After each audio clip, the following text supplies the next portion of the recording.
Quarantine का idea इस तरह से आया कि डिफरेंट लोग जिस तरह से फ्रंट लाइनर्स हैं और डॉक्टर्स हैं और नर्सेज़ हैं, वो हर तरह से कंट्रीब्यूट कर रहे थे, ठीक है, इस सिचुएशन में जिसमें लोग स्ट्रेस्ड आउट हैं और लोगों को लोग परेशान हैं।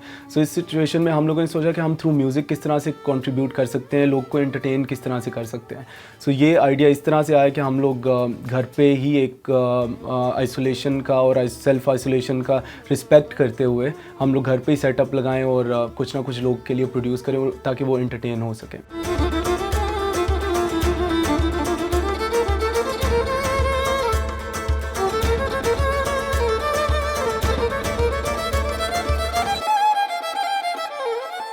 टू बी वेरी ऑनेस्ट, हमें अर्तुगरुल गाजी सीरीज़ जो थी इसका आइडिया नहीं था, हम लोगों ने नहीं थी देखी कभी।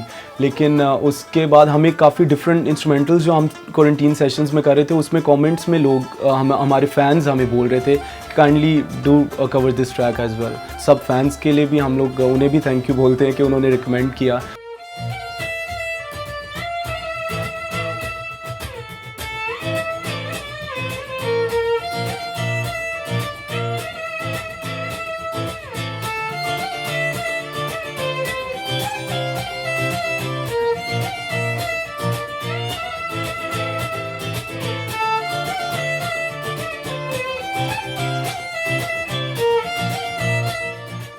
टर्किश लोगों ने बड़ा पसंद किया, इवन कि वहाँ के कुछ बड़े नाम जो जैसे पॉलिटिशियन है, कोई डिप्टी मिनिस्टर्स, उन्होंने भी ट्वीट की और बाद में उनका मुझे पर्सनल ट्वीट भी आया कि मैसेज आया कि जो इसके प्रोड्यूसर हैं अर्तुगरुल गाजी के, उन्होंने उसके प्रोड्यूसर ने ये ट्वीट किया है आपका। So I think it's a big honour for us कि उन्होंने लाइक किया हमारा काम।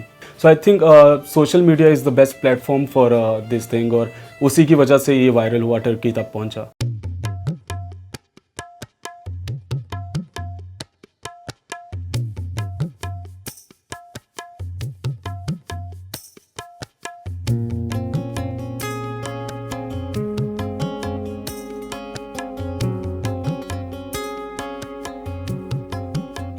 सांसों की माला जो हमारी कवाली हम लोगों ने एक कवर किया था, सो वो आई थिंक सबसे ज़्यादा पसंद की गई है अभी तक। और उसके बाद बेला चाओ और फिर अर्तुगरुल गाजी वाला ट्रैक। बीइंग एन इंस्ट्रूमेंटलिस्ट यही रहा था कि हम लोग डिफरेंट इंस्ट्रूमेंट्स को एक्सप्लोर करें और ईस्टर्न इंस्ट्रूमेंट्स को हम किस तरह वेस्टर्न इंस्ट्रूमेंट्स और वेस्टर्न कल्चर के साथ ब्लेंड कर सकते हैं।